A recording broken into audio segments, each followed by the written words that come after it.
बिस्मिल्लाहिर्रहमानिर्रहीम अस्सलाम वालेकुम। आज हमारा होम्योस्टेसिस के ऊपर पार्ट सेकंड है। पार्ट वन में मैंने आप लोगों को बताया था कि होम्योस्टेसिस क्या होती है, फिर उसके डिफरेंट ऑर्गन्स बताए थे, फिर यूरिनरी सिस्टम के बारे में पढ़ा था, फिर किडनी का जो स्ट्रक्चर था वो मैंने आप लोगों को सारे का सारा बताया था। आज हम डिस्कस करेंगे 15.2 से लेकर हमारा 15.6 तक, यानी कि इसके अंदर जितने भी टॉपिक्स हैं, जैसे कि हमारे पास किडनी का फंक्शन जो है वो हम डिस्कस करेंगे। इसके फंक्शन जैसे कि किडनी के फंक्शन में बहुत एक्सक्रीशन एंड ओस्मो रेगुलेशन, ये सारा कुछ डिस्कस करेंगे। फिर कंपेयर करेंगे किडनी के दो मेजर कैपिलरी बेड्स को, जैसे कि glomerular capillaries and peritubular capillaries, इनको डिस्कस करेंगे।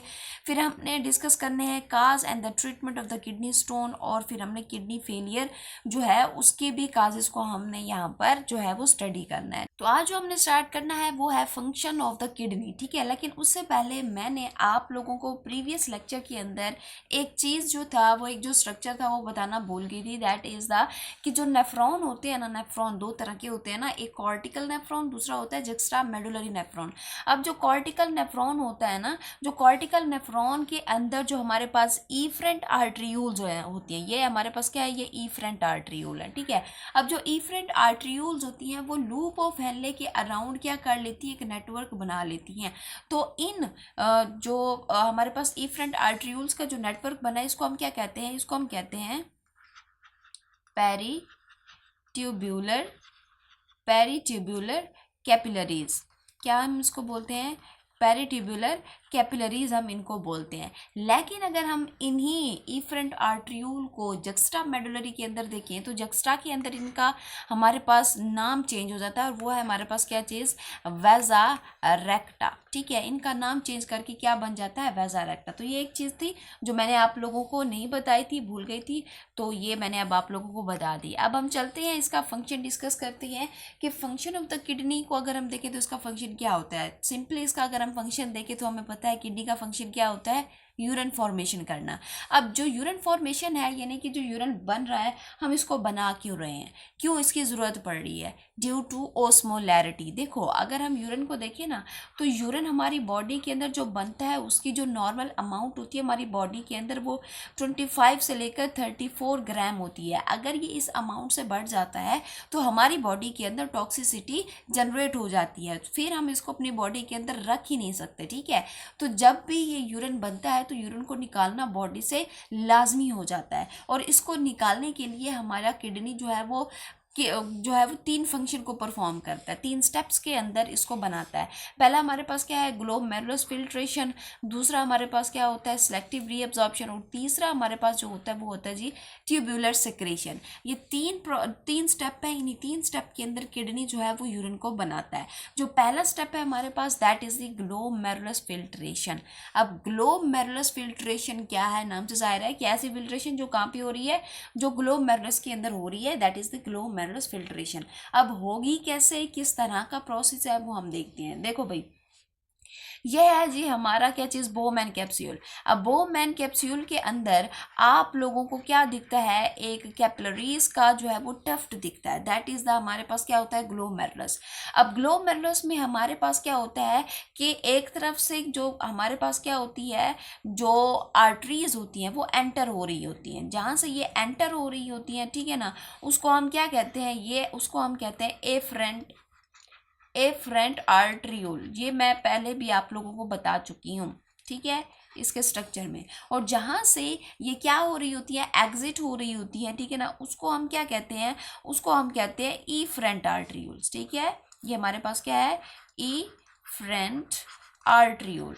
अब देखो होता क्या है कि हमारे पास हमने किसको फिल्टर करना है, हमने करना है ब्लड को फिल्टर। होता इसमें क्या है कि हमारे पास जो एफरेंट आर्ट्रियूल है, यहाँ से क्या करता है, यहाँ से ब्लड जो है वो एंटर करता है। अब ज़रा यहाँ पर देखो कि जैसे ही ये ब्लड इससे एंटर करेगा तो ये यहाँ पर इस टफ्ट ऑफ कैपिलरीज से क्या करेगा, गुजरेगा। अब जैसे ये गुजरेगा तो फिर आगे जो है हमारे पास एफरेंट आर्ट्रियूल से बाहर निकलेगा।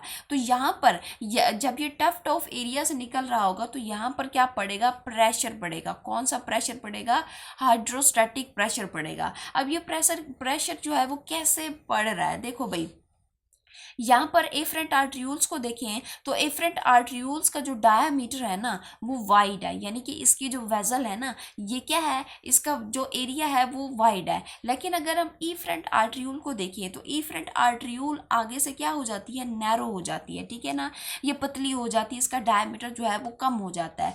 तो होता क्या है कि पीछे से ब्लड जो है कंटिन्यूसली ज़्यादा आ रहा है और आगे से ब्लड को निकलने के रास्ता, उसका जो निकलने का रास्ता है ना वो थोड़ा है। तो फिर क्या होता है कि आगे से रास्ता थोड़ा है, पीछे से ब्लड ज़्यादा आ रहा है, तो इस जगह के ऊपर ये जो टफ्ट ऑफ कैपिलरीज हमारे पास बन चुका है, इस जगह के ऊपर क्या पड़ेगा, प्रेशर पड़ेगा। कौन सा प्रेशर, हाइड्रोस्टैटिक प्रेशर पड़ेगा, ठीक है। अब हाइड्रोस्टैटिक प्रेशर के पड़ने से फिर क्या होता है कि जो हमारे पास ब्लड है, ब्लड के अंदर जो चीज़ें होती हैं वो निकल कर कहाँ पर आ जाती हैं, यहाँ पर आ जाती हैं, ठीक है। अब देखो किस तरह से ये निकल कर आई, अगर मैं आपको बताऊं जो हमारे पास क्या होती हैं, ये टफ्ट ऑफ कैपिलरीज है ना, ये क्या होती है, अगर मैं यहाँ पे आपको बताऊं ये 1 सेल थिक होती हैं। मतलब क्या कि अगर मैं कहूँ कि ये मेरे पास एक सेल है, ठीक है, ये मेरे पास क्या है, ये दूसरा सेल है, ये मेरे पास क्या है, ये तीसरा सेल है। इन सेल्स के दरमियान में आप लोग अगर देखो कि इन सेल्स के दरमियान में आपको क्या दिखाई दे रहा है, ये आप लोगों को पोर्स दिखाई दे रहे हैं। यहाँ पे आपको क्या दिखाई दे रहे हैं, पोर दिखाई दे रहे हैं। तो जैसे ही यहाँ पर हाइड्रोस्टैटिक प्रेशर पड़ता है, ठीक है ना, जिसकी वजह से होता क्या है कि इसके पोर्स से फिर ब्लड के अंदर जो जो चीज़ें होती हैं वो क्या करके बाहर आ जाती हैं, वो प्रेशर के थ्रू यहाँ पर बाहर आ जाती हैं। ब्लड से सारी चीज़ें जो है वो यहाँ पर बाहर आ जाएंगी,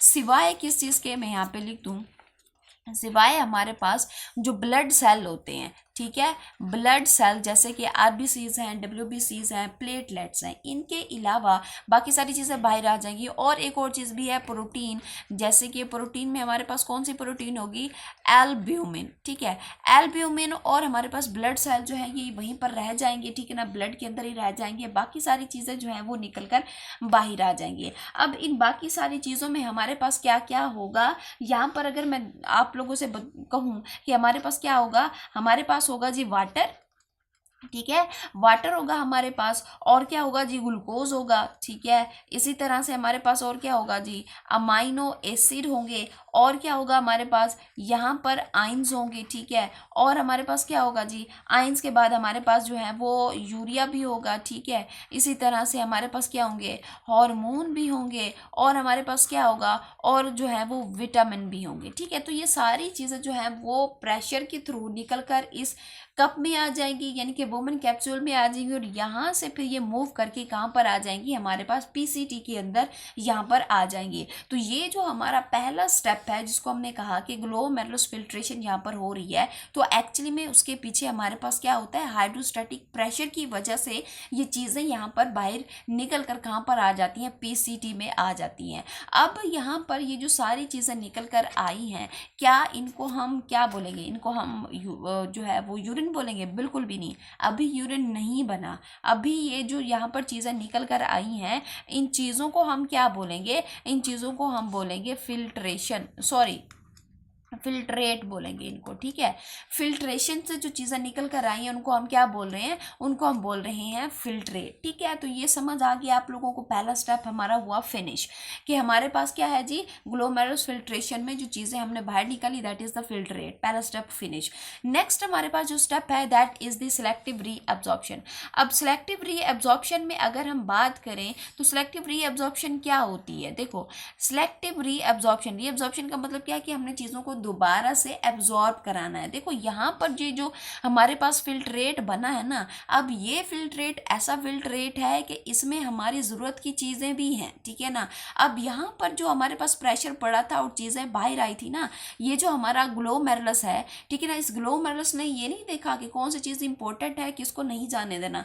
इसने जस्ट क्या किया कि अपने पोर साइज़ के अकॉर्डिंग, अपने पोर के अकॉर्डिंग जो चीज़ें यहाँ से निकल सकती थी इसने इसको निकाल दिया। इसने नहीं देखा कि इसमें जो है ग्लूकोज है, इसमें विटामिन है, इसमें हार्मोन है, उनको नहीं जाने देना, इसने ये नहीं देखा। इसने जस्ट देखा तो अपने पोर साइज को देखा, उसी के अकॉर्डिंग चीज़ों को क्या किया, इसने बाहर पीसीटी में निकाल दिया, ठीक है। अब यहाँ पर जो चीज़ें हमारे पास यूजफुल है उनको दोबारा से हमने क्या कराना है, रीअब्जॉर्ब कराना है। तो रीअब्जॉर्ब कराने के लिए हमारे पास जो सेकेंड स्टेप है वो हमारे पास किस तरह का है वो हम यहाँ पर देखते हैं।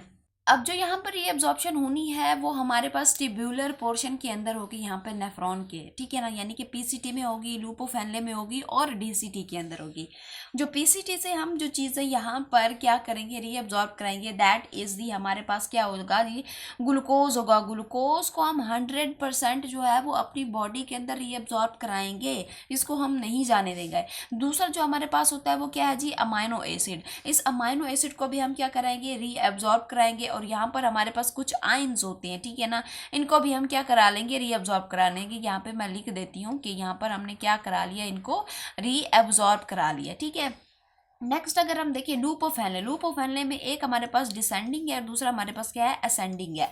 अब डिसेंडिंग के अंदर हम क्या करेंगे, हम यहाँ पर जितना भी वाटर होगा, ठीक है ना, इसको यहाँ पर हम क्या करेंगे, रीअब्जॉर्ब करा लेंगे। सारे के सारे वाटर को हम यहाँ पर क्या करेंगे, रीअब्जॉर्ब करा लेंगे। तो ये हम कह सकते हैं कि जो डिसेंडिंग लूपोफेनले है वो परमिएबल है टू वाटर।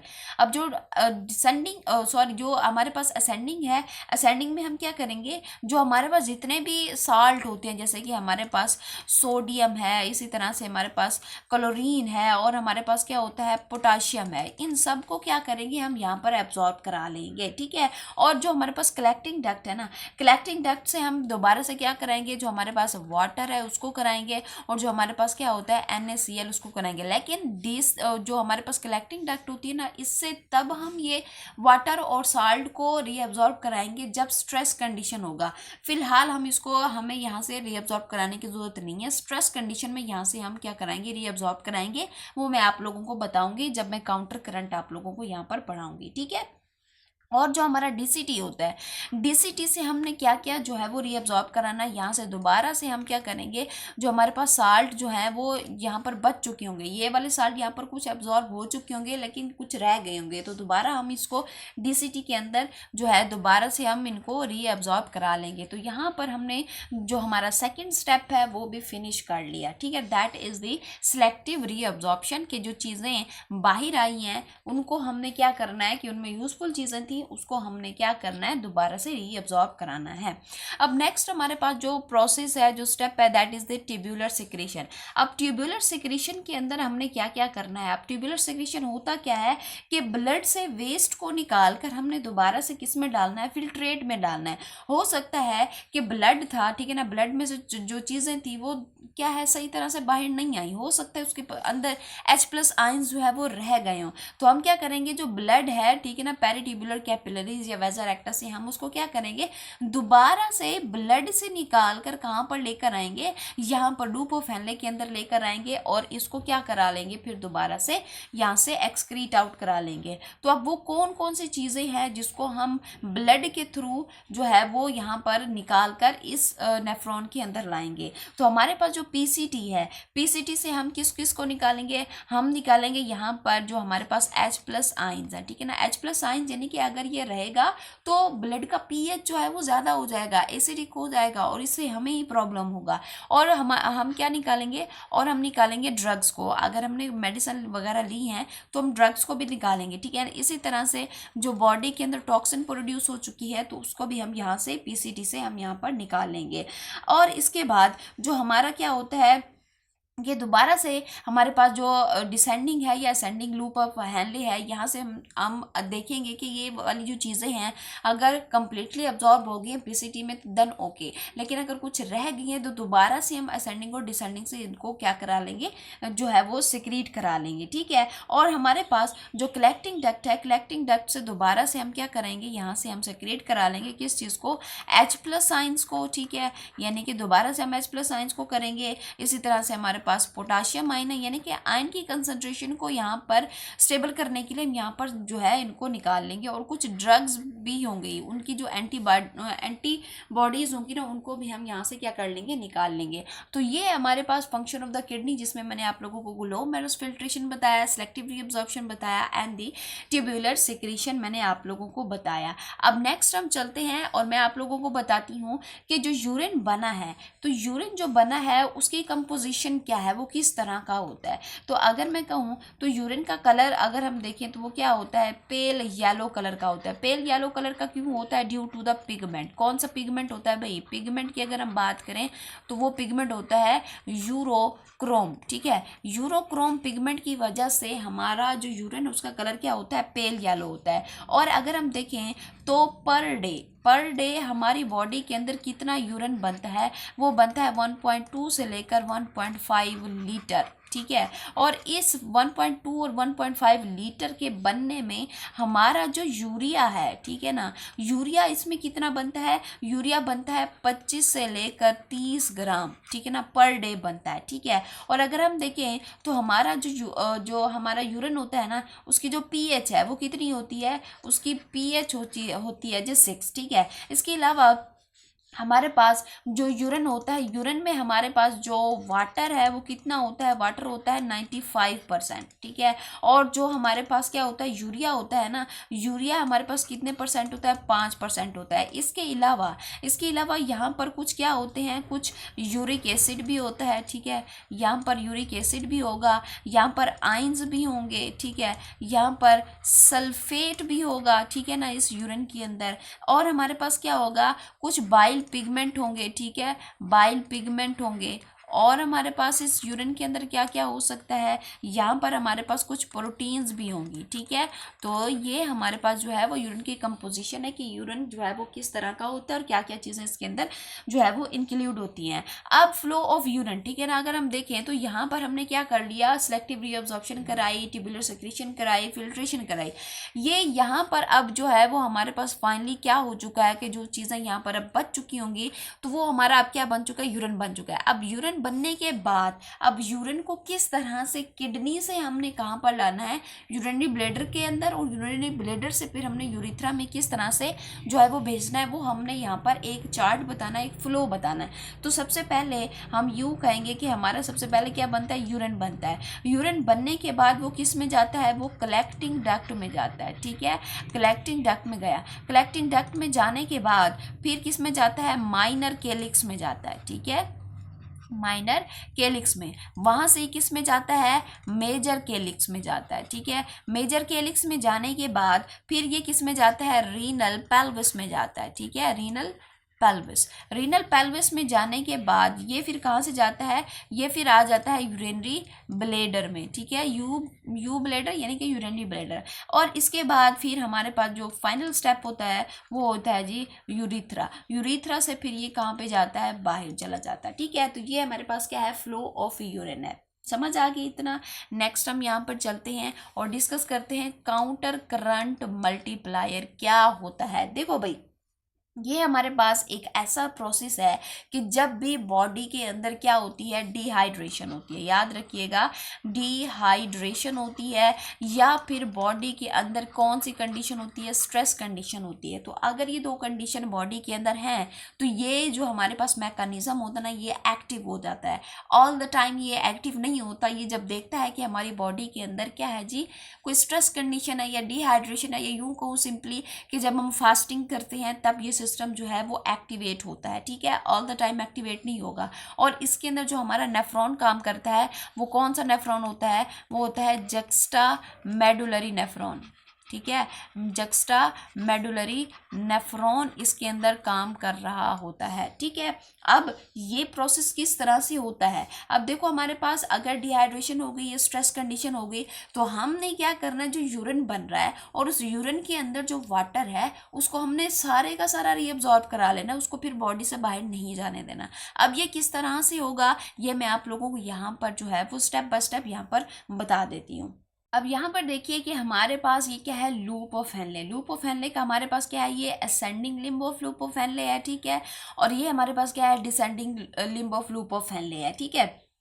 तो अब नीचे हमारे पास ये क्या है, ये जक्स्टा मेडुलर नेफ्रॉन के अंदर जो हमारे पास इफरेंट आर्टरीज जो नेटवर्क बना रही है दैट इज द वेजा रेक्टा, ठीक है ना, ये वेजा रेक्टा है। अब जरा यहाँ पर देखो कि हमारे पास जो असेंडिंग डिसेंडिंग से असेंडिंग है उसमें हमारे पास जो फिल्ट्रेट यहाँ पर आया है, ठीक है ना, यहाँ पर जो भी फिल्ट्रेट आया है उसकी जो डायरेक्शन है वो यूँ इस तरह से, अगर आप लोगों को मैं एरो के थ्रू शो करूँ तो इसकी डायरेक्शन इस तरह से है। लेकिन अगर मैं आप लोगों को वाजा रेक्टा के अंदर बताऊँ, वाजा रेक्टा के अंदर क्या होगा, वाजर एक्टर के अंदर हमारे पास ब्लड होगा, ठीक है। यहाँ लूप ऑफ हेनले में हमारे पास क्या होगा, फिल्ट्रेट होगा, लेकिन यहाँ पर वाजर एक्टर के अंदर ब्लड होगा। अब ब्लड की जो डायरेक्शन है वो यूं है, इस तरह से, ठीक है, ये अपोजिट है, फिल्ट्रेट का अपोजिट है, फिल्ट्रेट यूं जा रहा है, ठीक है ना, यूं इस तरह से जा रहा है, लेकिन जो ब्लड है वो यूं इस तरह से जा रहा है, ठीक है। तो ये हमारे पास क्या है, अपोजिट डायरेक्शन के अंदर दो हमारे पास क्या चल रहे हैं, लिक्विड चल रहे हैं। तो इन्हीं अपोजिट डायरेक्शन को हम क्या कहते हैं, काउंटर करंट। काउंटर करंट किसको कहते हैं, अपोजिट डायरेक्शन को कहते हैं,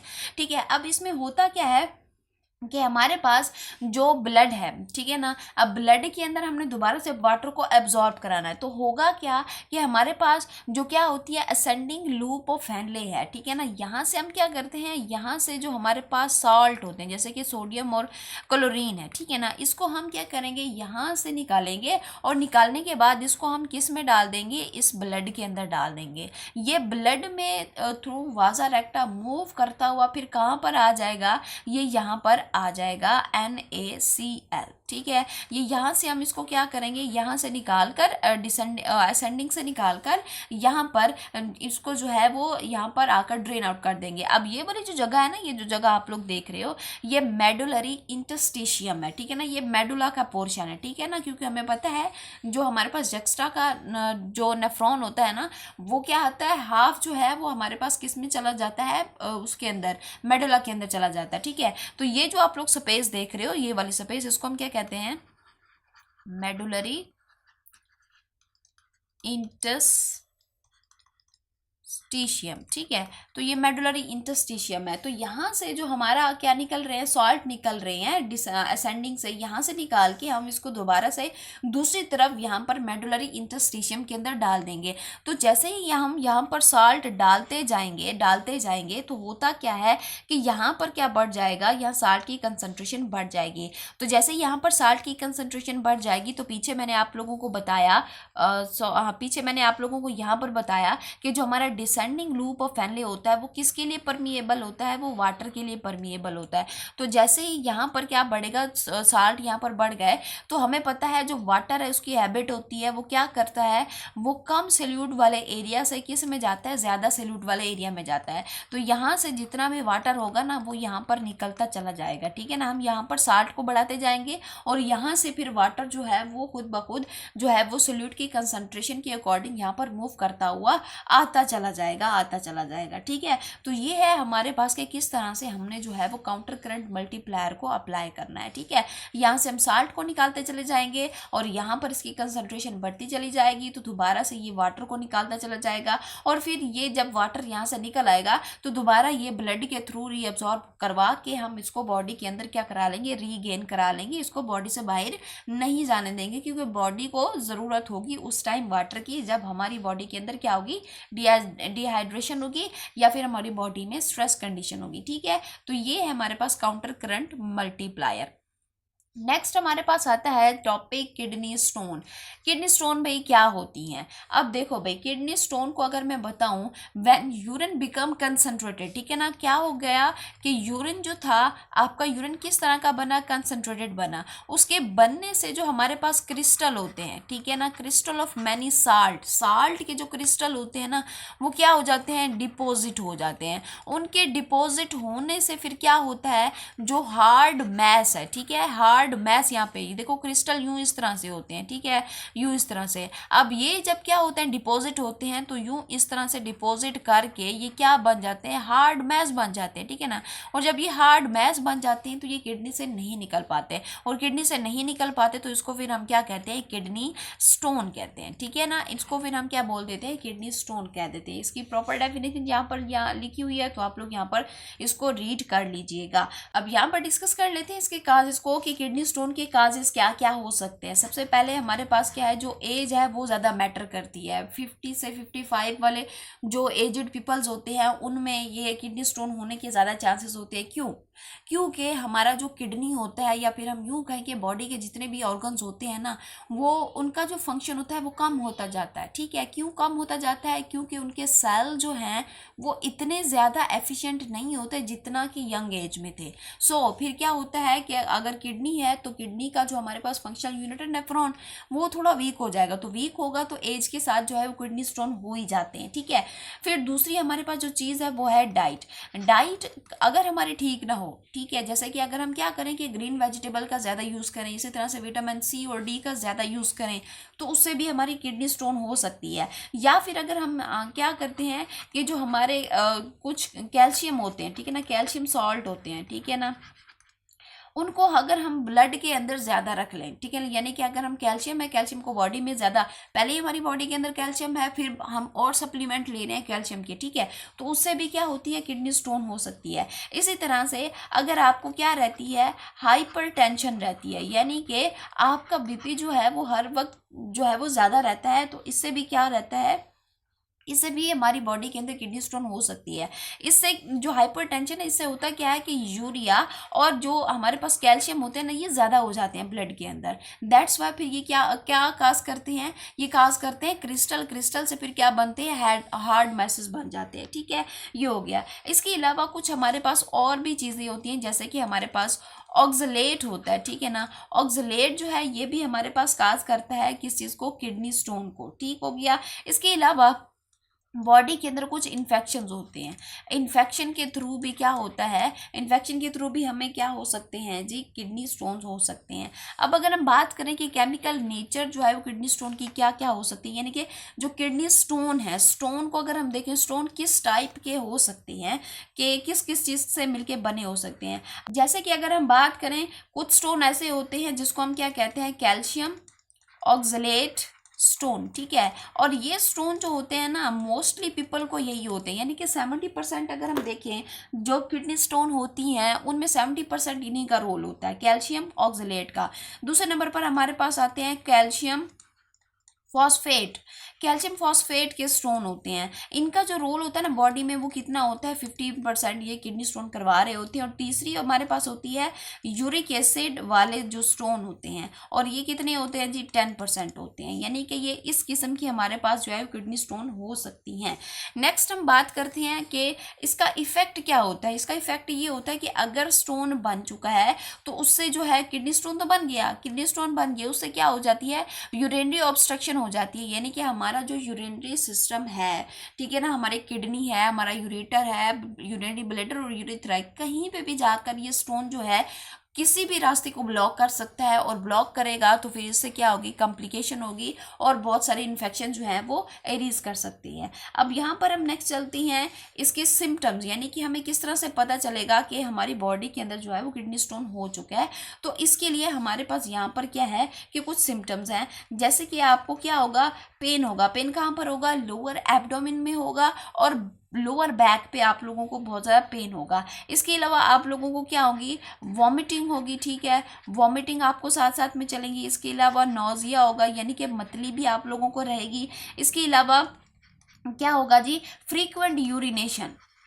ठीक है, फ्रीक्वेंट यूरिनेशन होगी आप लोगों को। इसके अलावा जो यूरिन आप लोग पास करेंगे उसके अंदर क्या होगी, फाउल स्मेल होगी। फाउल स्मेल की होगी, मैं आप लोगों को आगे चल के बताऊंगी। इसके अलावा जो यूरिन आप पास करेंगे, ठीक है ना, उसके अंदर क्या होगी, उसके अंदर पस होगी, और उसके अंदर ब्लड भी हो सकता है। ठीक है, ये हमारे पास क्या है कि कुछ सिम्टम्स हैं जिससे हमें पता चलता है कि किडनी स्टोन है या नहीं है। अब इसको हम ट्रीट किस तरह से कर सकते हैं, देखो, ट्रीटमेंट के लिए सबसे पहले तो हम क्या देखेंगे, स्टोन साइज देखेंगे। क्या हम देखेंगे, स्टोन का साइज देखेंगे। तो हमारे पास 3 तरह के साइज हो सकते हैं। पहला कि हमारे पास क्या होता है, स्मॉल साइज। स्मॉल साइज की जो स्टोन होती है ना, वो खुद ब खुद हम क्या करते हैं, प्लेंटी ऑफ वाटर के थ्रू क्या हो जाती हैं, खुद ब खुद निकल जाती हैं। जो दूसरी होती है ना, दूसरी जिनको हम क्या कहते हैं, मीडियम साइज। ठीक है, मीडियम साइज की जो होती हैं उनको हम क्या करते हैं, उनको हम जो है वो लिथोट्रिप्सी के थ्रू, ठीक है, लिथोट्रिप्सी के थ्रू हम उनको जो है वो रिमूव कर देते हैं। लेकिन जो हमारे पास क्या होती है, तीसरी जो होती है, जो हमारे पास किस साइज़ की होती है, लार्ज साइज़ की होती है। लार्ज साइज़ की खुद ब खुद नहीं निकल सकती, फिर इसको हम क्या करते हैं, ओपन सर्जरी करते हैं, ठीक है। अब ये जो लिथोट्रिप्सी है ये क्या है कि ये हमारे पास क्या होता है, नॉन इलेक्ट्रिकल शॉक वेव्स होते हैं, नॉन इलेक्ट्रिकल, ठीक है ना, शॉक वेव होते हैं, ठीक है। जो क्या करते हैं हम, एक्स्ट्रा कॉर्पोरियल यानी कि स्किन के बाहर यानी कि बॉडी के बाहर से हम उसको क्या करते हैं, बम्बार्ड करते हैं। उसके अंदर एक्स रेज होती हैं, वो क्या करती हैं, वो जो स्टोन होता है, ये स्टोन बन गया ना, अब इस स्टोन को क्या कर देती हैं, सैंड के अंदर कन्वर्ट कर देती हैं, ठीक है ना। फिर हम क्या करते हैं, हम वाटर के थ्रू प्लस यहाँ पर मेडिकेशन के थ्रू, ठीक है, मेडिकेशन के थ्रू फिर उसको बॉडी से हम क्या करवा देते हैं, रिमूव करा देते हैं, ठीक है। तो ये हमारे पास था किडनी स्टोन।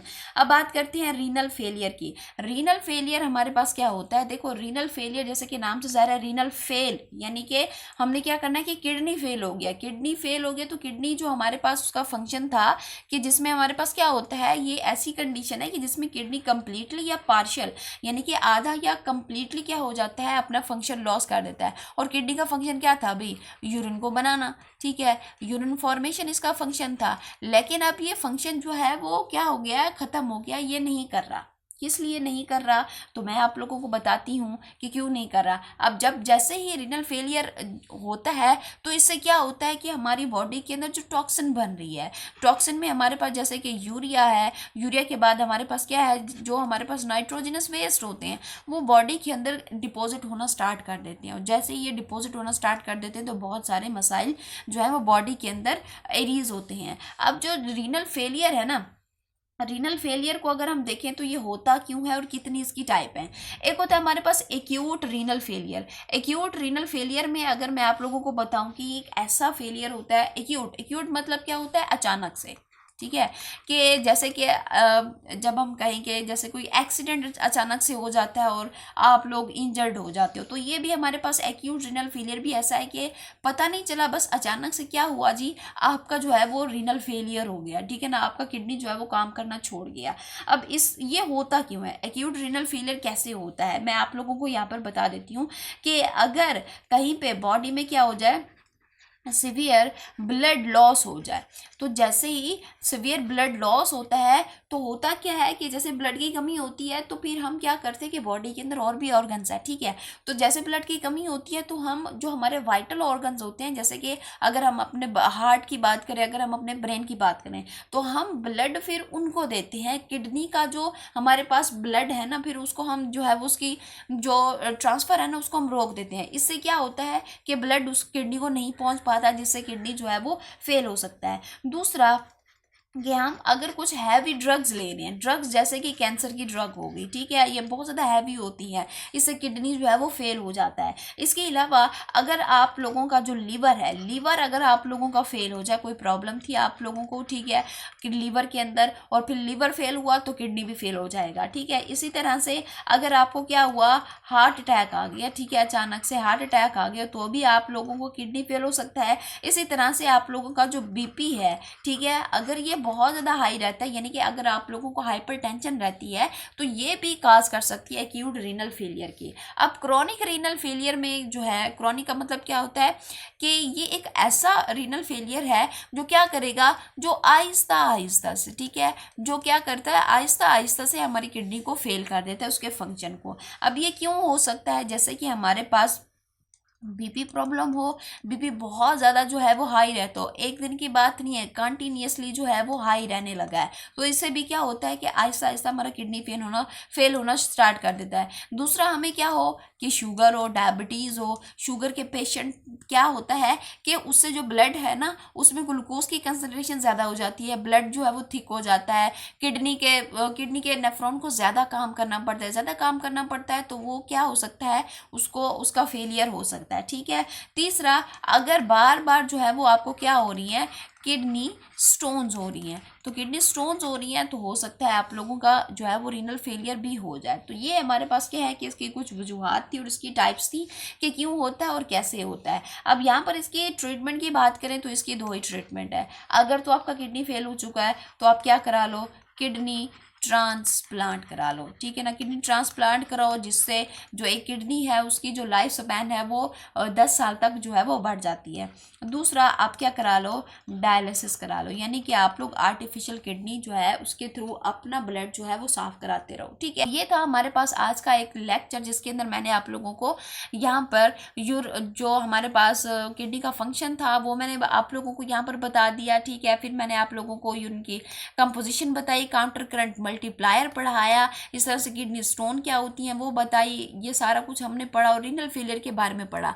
तो ये था आज का एक छोटा सा लेक्चर। होप कि ये आप लोगों को यहाँ पर समझ आ गया होगा। अगर समझ आया है, do like, share, comment and do not forget to subscribe the channel. Thank you. अल्लाह हाफिज़।